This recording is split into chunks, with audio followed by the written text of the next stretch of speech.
ஆண்டவர்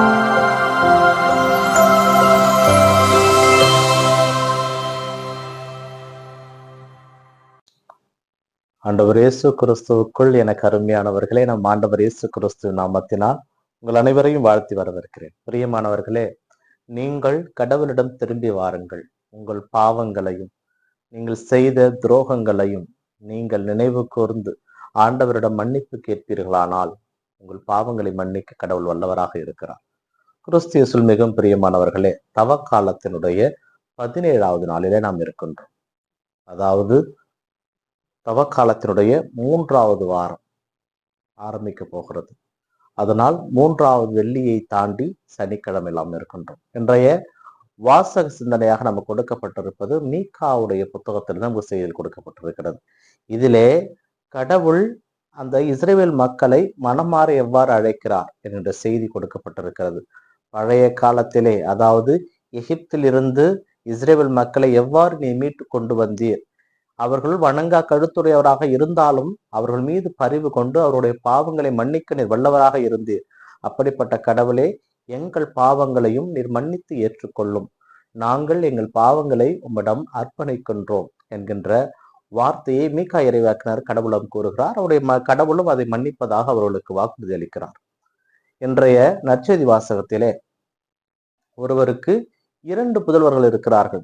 radical Sun ஓமை என்று நமக்கு கொடுக்கப்பட்டிருக்கிறது.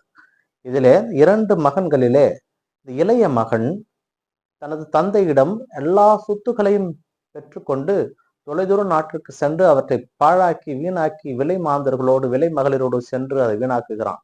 இறுதியிலே ஒன்றும் இல்லாமல் ஒருவரிடம் வேலை செய்கிறான். பன்றிகளுக்கு போடும் நெற்றுகளை சாப்பிட்டு தனது வயிறை நிரப்பிக் கொள்ளலாம் என்று முயற்சி செய்கிறான். முடியவில்லை. அவன் மீண்டுமாக திரும்பி வருகிறான். இதை நாம் எதோடு ஒப்பிட முடியும் என்றால், நாம் கடவுளோடு இருக்கின்ற பொழுது சில நேரங்களிலே கடவுள் நம்மை ஆசிர்வதிப்பார், நம்மோடு இருப்பார், நம்மை வழிநடத்துவார். இருந்தாலும் கடவுளுடைய ஆசீர்வாதம் இன்னும் யாருக்கு அதிகம் தேவையோ அவர்கள் மீது போகும். அதனால் கடவுள் என்னை கவனிக்கவில்லை என்று நீ அவரை விட்டு கடந்து இன்னொரு இடத்திற்கு செல்கின்ற பொழுது முந்தையதை விட பிந்தைய நிலை மோசமாக மாறும். எப்படி தன் தந்தையிடமிருந்து சொத்தையெல்லாம் பெற்றுக்கொண்டு அவன் தொலைதூரம் சென்று தனது எல்லாவற்றையும் இழந்து ஒன்றுமில்லாமல் மீண்டுமாக தந்தையிடம் வரும்போது தந்தை ஏற்றுக்கொள்கிறவராக இருக்கிறார், இரக்கமுடைய தந்தையாக இருக்கிறார். இங்கே கடவுளுடைய இரக்கத்தை நாம் பார்க்கின்றோம்.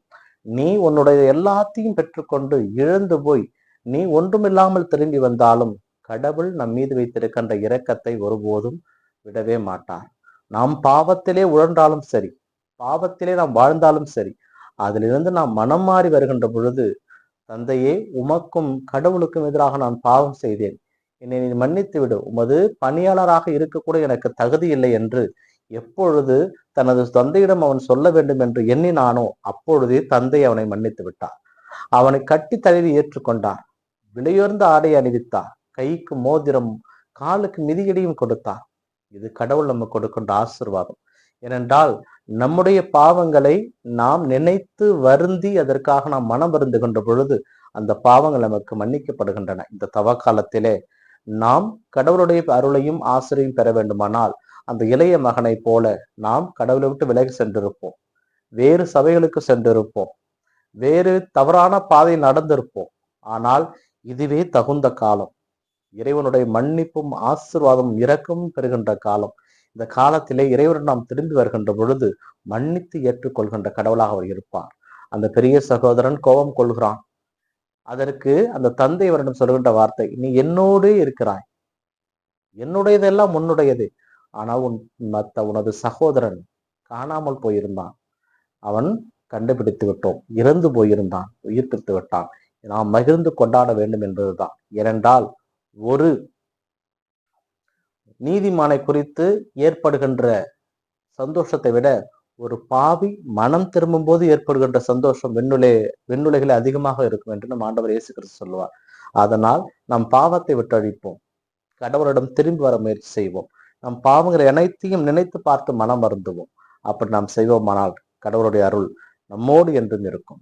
இந்த நாள் உங்களுக்கு இனிய நாளாகவே அமையட்டும். இறைவன் இயேசு என்று வாழ்த்து பெறுவாராக. ஆமேன்.